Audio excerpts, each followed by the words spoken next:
আজকে নতুন বর্ষের যে আলোচনা সভা জেলা প্রশাসন কর্তৃক অনুষ্ঠিত হচ্ছে, সেই আলোচনা সভা সম্মানিত সভাপতি উপস্থিত রয়েছেন। বিশেষ অতিথি হিসেবে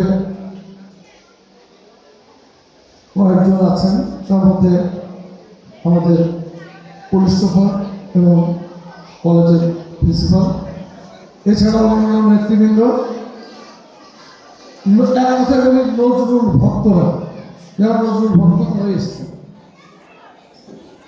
আমাদের মোল্লা আজাদ হোসেন খুব যৌক্তিক কথাই বলেছেন, আমরা আলাপ করছিলাম।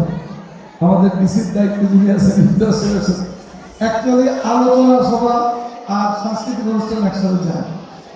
এখন কেউই আর বক্তৃতা শুনতে চাচ্ছে না, সবাই অধৈর্য কখন অনুষ্ঠান পারফর্ম করবে আর সবাই কখন দেখবে। তারপরে আমার একটু পরে আবার আজান হবে। ফলে আমি এই জন্য কি বলবো, এই অল্প সময় কি কথা বলা যায়? আর নজরুল মানে কি? নজরুল তো একটা বিস্ময়, নজরুল একটা মহাতারকা। নজরুল কি এটা বুঝেছিলেন আমাদের শহীদ প্রেসিডেন্ট জিয়াউর রহমান। উনি বুঝেছিলেন বলে নজরুলের শেষ জীবন কোথায় কাটবে, কিভাবে কোথায় থাকবেন, এটার দায়িত্ব উনি নির্ধারণ করে দিয়েছেন। এবং আমি আগের দিন বলেছিলাম, ওই নজরুলের কবিতা শুনি, মসজিদের পাশে কবর দিও ভাই। তাই আমাদের একক সিদ্ধান্তে ঢাকা বিশ্ববিদ্যালয়ের মসজিদের পাশে তার কবর দিয়েছে। আজ বহু বছর পরে এই কাজী নজরুল ইসলাম যে বিস্ময়, পৃথিবীতে হাজার বছরের মধ্যে এমন মানুষ জন্মগ্রহণ করেছেন কিনা সন্দেহ। তার শব্দচয়ন, তার লেখনী অনেক তো বর্ণনা করা যায় না। তার সুরের যে জাগরণ কি অসাধারণ, যে কথামালা, সেই নজরুলকে চিনতে পারেনি বহুজন।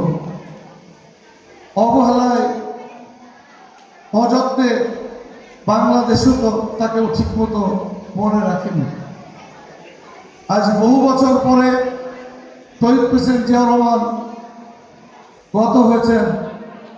মাঝখানে ফ্যাসিস্টের জাদাগরে এদেশের সাংস্কৃতিক কোনো কর্মকাণ্ডই হয়নি।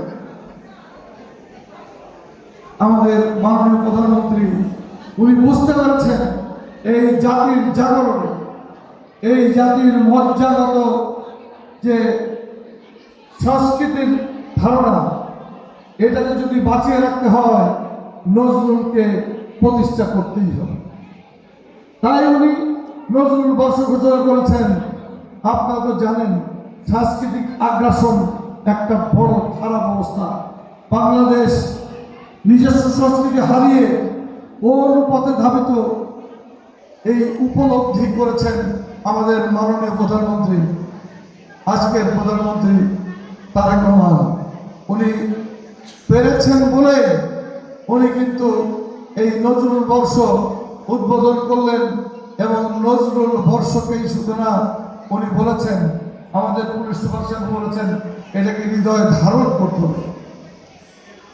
এই হৃদয়ে ধারণ যদি করতে পারি, আগামী পথ চলায় নজরুল চিরজাগ্রত থাকবে মানুষের মনে, মানুষের সাংস্কৃতিক অঙ্গন তথা সমাজের সামাজিক সুরক্ষায় অত্যন্ত বলিষ্ঠ কাজী নজরুল ইসলাম।